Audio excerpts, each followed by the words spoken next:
Their policy solution then was, let's put a whole bunch of new taxes on housing and that'll create affordability. Well, of course it doesn't. Just because drugs are decriminalized doesn't make them safe. And you shouldn't use drugs. That should be our most important message for young people. Don't use drugs, they're dangerous and you could die. And because of that, I got to go to the dinner and sit with Princess Diana at her table, oh my God, the head table, and got to meet her. The BC Liberal Party has selected its new leader, Kevin Falcon. Kevin Falcon became Liberal leader in 2022 and by next year could be the leader of the renamed BC United Party.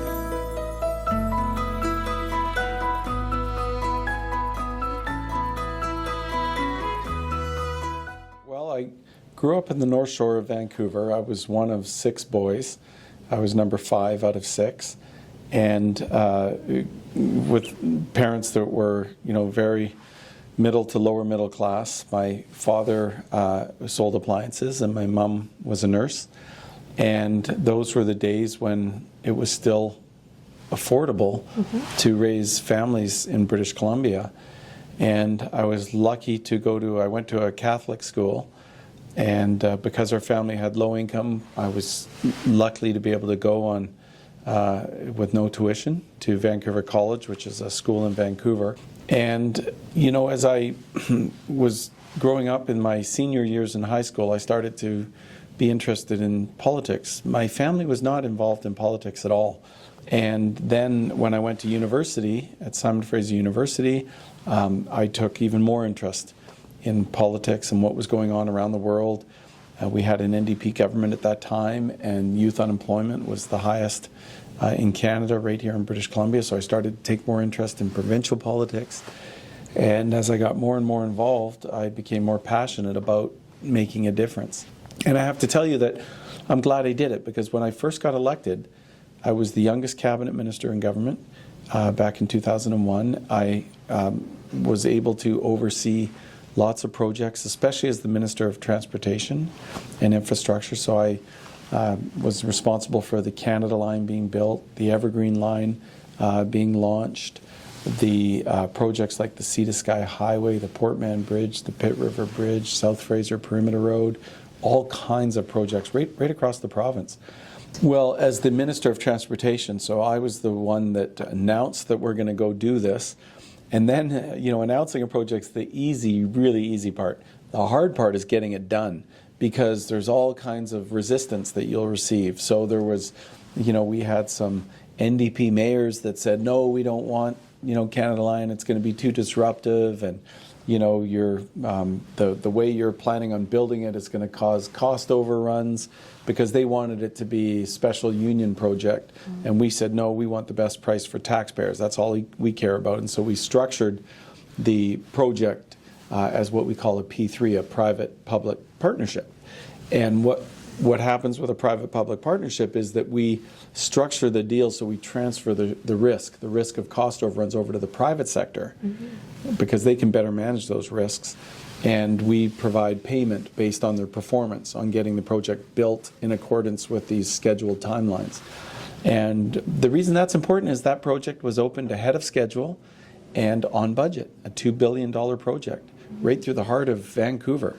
And I'm very, very proud of that, because the day it opened, in spite of the fact that the critics at the time, including our current government, NDP government, when they were in opposition said, oh, you're never going to get, the kind of ridership that you say, because we had targeted 100,000 people a day within 5 years. That was our best estimate based on all the professional advice we'd been given. And they said, oh, that's not realistic. But in fact, the day it opened, we saw over 100,000 riders on day one of the opening of the Canada Line. And so I think that, it reinforced something that I've always known. And that is, sometimes in politics or in government, when you want to get things done, you have to be prepared to go through a lot of resistance, because people don't like change, and change unsettles people, and so they resist. But you have to think generationally. You can't think about the next election, you have to think about the next generation. And that's what I always tried to do when I was in politics, is try to make sure we're making decisions that long after I'm gone, that I can look back and feel proud about. I really love seeing, whenever I'm at an event and I see young people there, I always make a point of going over and talking to them and trying to encourage them, because that's what happened to me. I remember one time I was at the Hotel Vancouver, and there was a big political convention going on, and I was a young person, obviously then. I was in high school, and I brought two friends of mine along. We were very young, and we saw the Premier over there, and I was standing there because I'd been involved as a volunteer, and the Premier recognized me, because, you know, young people tend to get recognized in politics. That's the really important message for you, is that if you come and you volunteer, people love having young people around, and so they always welcome them back and make sure they feel welcome. And so I was volunteering and doing lots of things. And I'll never forget that the Premier was talking to a couple of people that were very, very important business leaders that even I recognized, and I was in high school, as really important people in BC.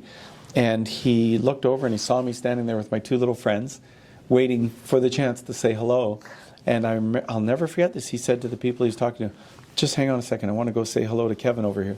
And he went over and he said, "Hello, Kevin, how are you?" And he shook my hand. This is Premier Bill Bennett. And I said, "Oh, very good, Mr. Premier. And these are my friends I brought." And my friends were so shocked, right? Like, "Oh my goodness, he knows your name?" And he said hello. And so, you know, that had a really powerful impact on me. But I'll go further on how it can open doors for you. Because of that, and because of my involvement, I got appointed by the government to be on the board of what was called the BC Youth Advisory Council, something that was set up by the government because it was 1984, and in 1986 it was going to be International Year of Young People. The UN, United Nations, declared 1986 International Year of Youth.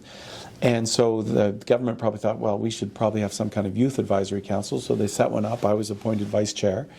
And as a result of being on that, in 1986, Vancouver hosted, and British Columbia hosted the World Exposition, Expo 86. And because of that, we had Prince Charles and Princess Diana came to Vancouver. Wow. And because of that, they said, we better have a special dinner because Prince Charles and Princess Diana wanted to have a special dinner just with young people. And so guess what happened? The government said, gosh, we have to have a special dinner with young people. Who's the young people we know? That Kevin guy on the Youth Council. So we'll get him to help us invite people to this dinner. And because of that, I got to go to the dinner and sit with Princess Diana at her table. Oh my God. The head table, and got to meet her. And I was a nobody. My parents weren't wealthy. They didn't have lots of influence or anything like that. But, you know, because of just me stepping up and trying to be involved, it kept opening up other doors for me, that suddenly here I was sitting with the most famous person in the world at that time, no question about it.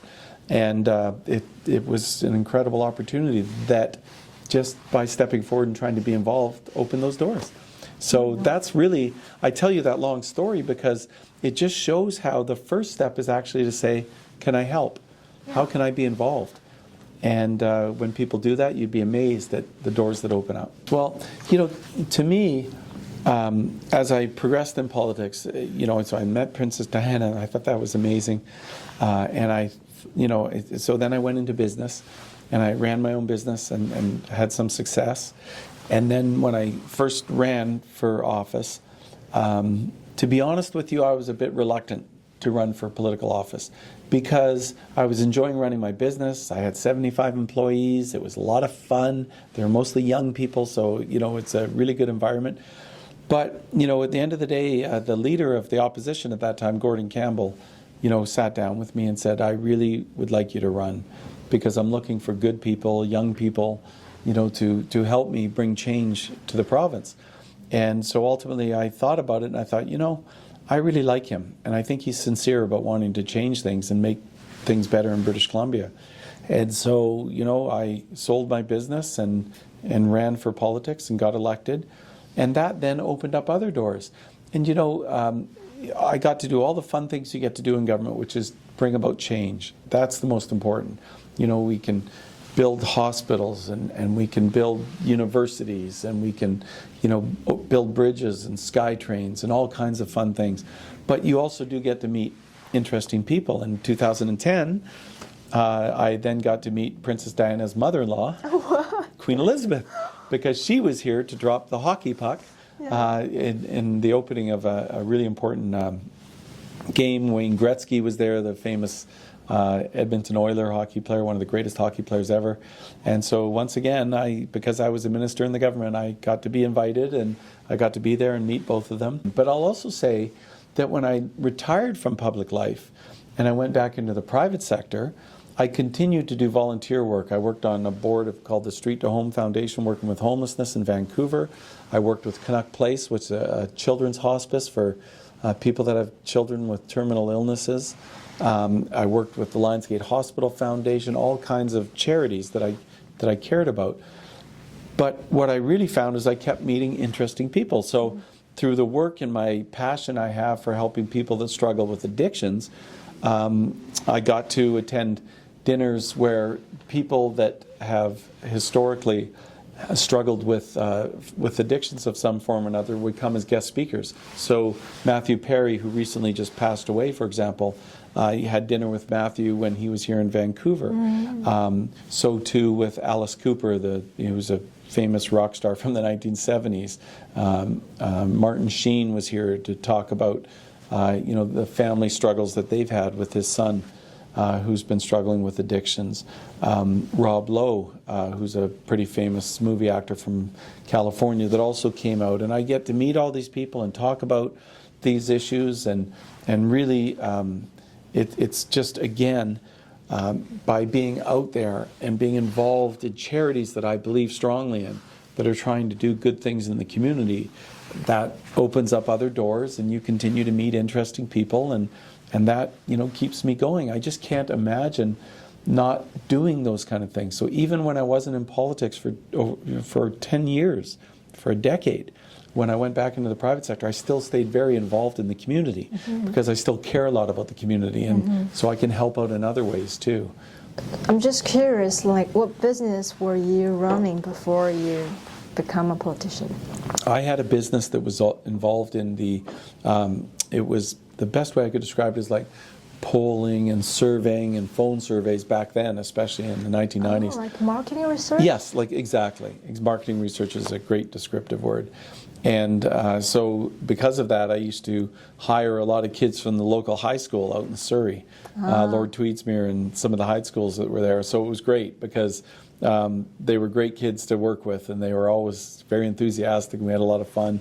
And it was a good business. I did quite well, actually. We had a nice office with a bunch of phones and a lot of people, a lot of energy. Yeah, so it was quite fun. And I was also involved in the real estate investment business, mostly in Alberta, looking for opportunities there. At the time, the market was, frankly, a lot weaker over in Alberta, but I saw some real potential there, especially with the election of a new premier there, Ralph Klein, and I felt like he was going to probably be good for the economy there, and it turned out he was very good for the economy, and it started to grow and really do well, and so that was. Those were some of the things that I was doing back in the private sector. That's cool. Of course, so I was in the housing business. Oh, housing business. So when I left politics and retired in 2012, my eldest daughter was about 2 years old, and my wife was pregnant with our second daughter, Rose, who's now 10, and my eldest is 13. And that's one of the main reasons I retired, was because of my children. I really wanted to make sure that I was going to be a dad that was going to be at home with my wife helping raise our kids.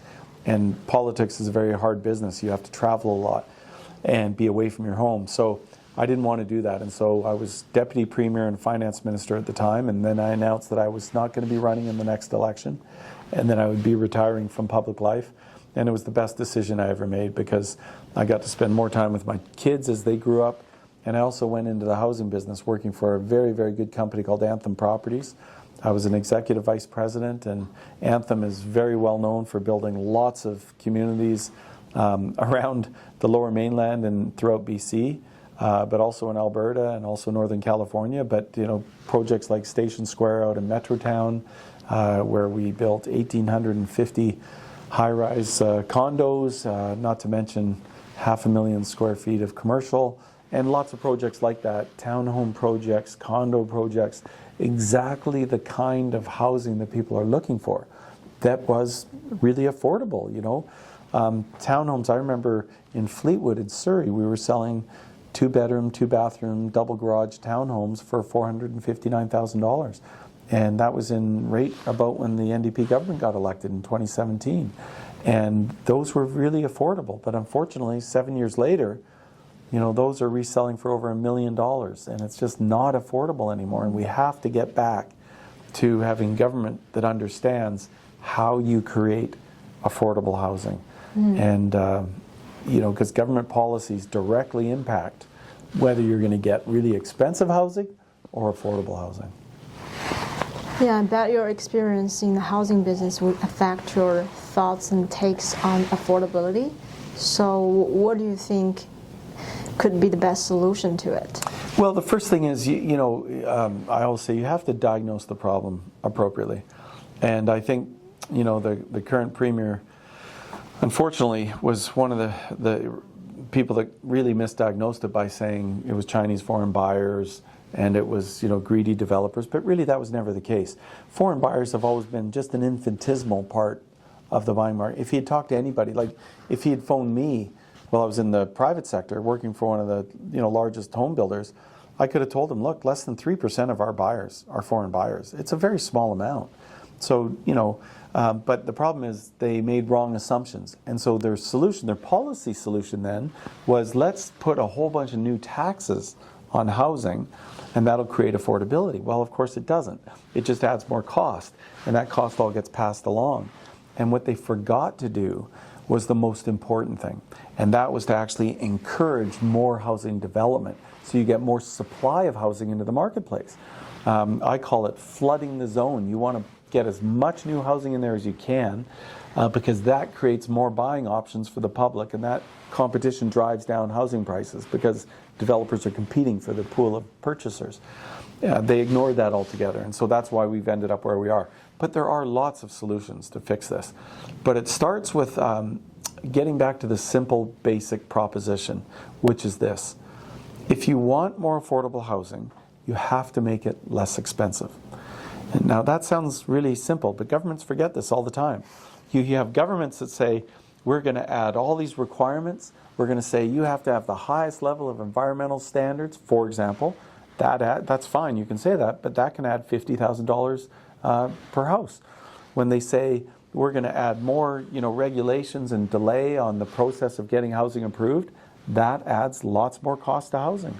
When they add all kinds of new taxes, whether it's community amenity contributions, development cost charges, PSD, GST, property transfer tax, public art charges, all kinds of taxes, all of that adds to the cost of housing, and developers just pass that along. They don't need it. They just send that along in the final unit price. So we have to really look at housing through the eyes of a first-time buyer and understand how difficult it is for young people especially to be able to look at the current market and say, how do I ever see myself owning real estate in this place?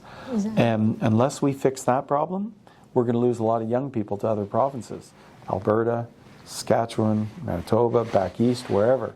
And I don't want to see that happen. I really don't. So these are fixable, but we've got to have some people, I think, that have a background in business and a background in housing so that our policy answers are driven by knowledge and understanding of how the marketplace works so that we can get different results. Exactly. Mm-hmm. So can you also share some of your thoughts on decriminalization of drugs and homelessness? Oh gosh, yes. This is probably the most important issue closest to my heart. Yep. Because I have two daughters that are 13 and 10. I see a government with a drug policy program that's very, very worrisome to me, and I'll explain why. So, first of all, let me start by giving you an analogy. The analogy is, back when I was in government, our concern was cigarette smoking rates were rising, especially amongst young people. Mm-hmm. And we wanted to do something about that because we knew that smoking was killing 16,000 British Columbians a year. And so what we did is we said, okay, we are going to ban smoking from restaurants, from hotels, from public transit, from office buildings, everywhere, nightclubs. And that was a big change, and a lot of people were upset about that. You know, we had the restaurant people coming to us and saying, you know, and the pub people saying, don't do that, you know. The smokers are our best clients, they drink the most, and all these kind of things. But we said, no, we're going to do this because we think it's the right thing to do. We're going to make sure that young people know that smoking isn't something we want to make easy for them. And we also worked with the federal government to put notices on smoking packages that say smoking's dangerous, it can kill you, etc. And what happened? We saw smoking rates start to decline very successfully. Now, so we did some policy changes and we got good results. Now, what this government is doing with their drug policy is actually exactly the opposite. They're saying, we see a drug problem, and it's gotten, an emergency was declared in 2016, just literally months before this government, the NDP government got elected in 2017. And their policy approach was, we want to make drugs more available to people. We want to destigmatize drug use. And so they started a program of publicly supplied addictive drugs. They call it Safe Supply, but really what it is government handing out drugs to people so that they hopefully won't die of overdoses. They then said, we are going to decriminalize hard, dangerous drugs like heroin, cocaine, methamphetamine, fentanyl. And they did. They went to the federal government and said, we want to decriminalize these drugs so that people can't be arrested for the use of 2.5 grams or less of drugs. And the problem with that is 2.5 grams of fentanyl could wipe out an entire school. It's extremely dangerous and very, very toxic. But that's what they did, and the federal government said, okay, we'll give you that exemption so you can decriminalize it just in British Columbia and under this for the next 3 years. Well, the problem is that we as the opposition said, wait a minute, do not do this without having guardrails in place, because what about education for young people? To make sure young people know that just because drugs are decriminalized doesn't make them safe, and that you shouldn't use drugs. That should be our most important message for young people. Don't use drugs, they're dangerous and you could die. They did none of that. Then we said there needs to be a law to say that you can't just use drugs wherever you want. The government refused to do that. And so what happened was we started seeing open drug use in parks, playgrounds, beaches, public libraries, you name it. It was happening everywhere. And for the last 8 months, I kept raising in the legislature. I did videos. I sent out these videos through social media, calling on the Premier, please bring in a law. We will go back in the legislature tomorrow, even when we were on the break, to pass a law to get this done, because you're putting kids at risk. And they refused to do anything. Then the municipalities started to notice all this problem with open drug use. So they started to come forward. And it started in a community over on the Vancouver Island called Campbell River. They brought in a bylaw that said no open drug use in our parks and playgrounds and on the beaches. And the government came back and said, no, you can't do that.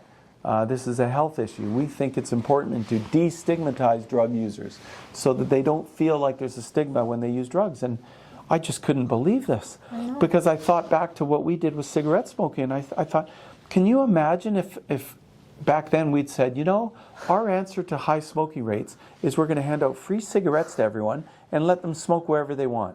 That's literally what the government is doing with their drug policy. And not surprisingly, it's not working.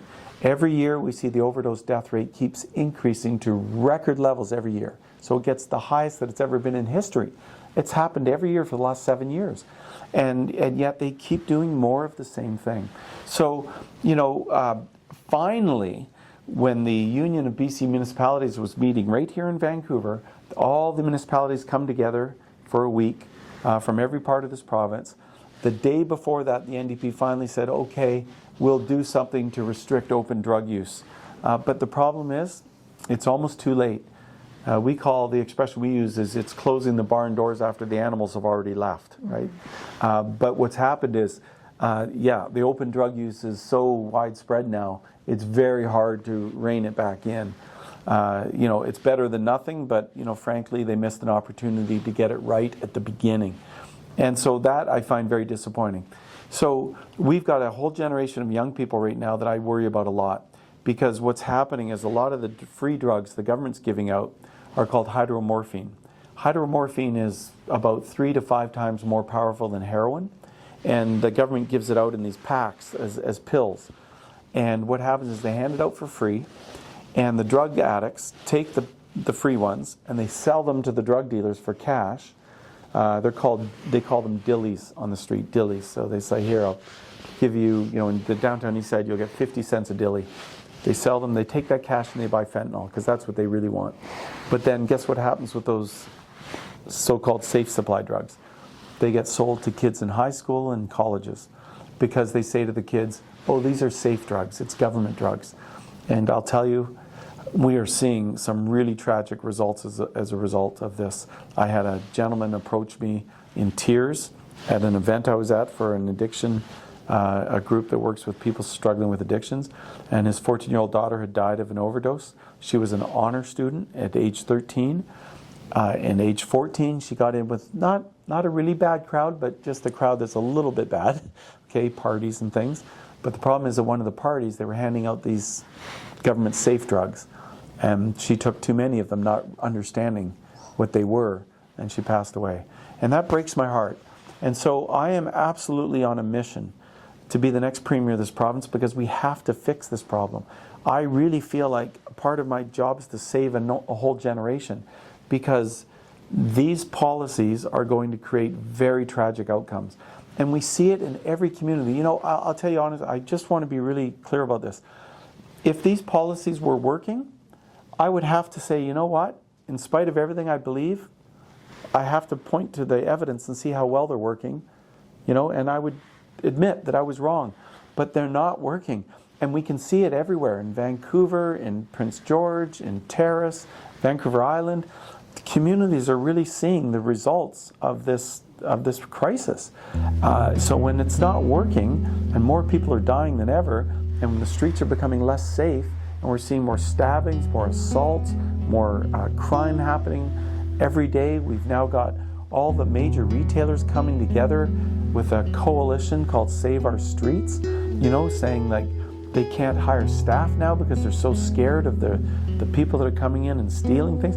Like, this is a real crisis, and it's only happened in the last 7 years. It's like we've self-made this crisis as a result of government policies. And so that's why I feel so passionate about this issue, because I really do feel like we're going to try and save a generation and save many communities here. So Yes, I totally agree with you. thank you. Yeah.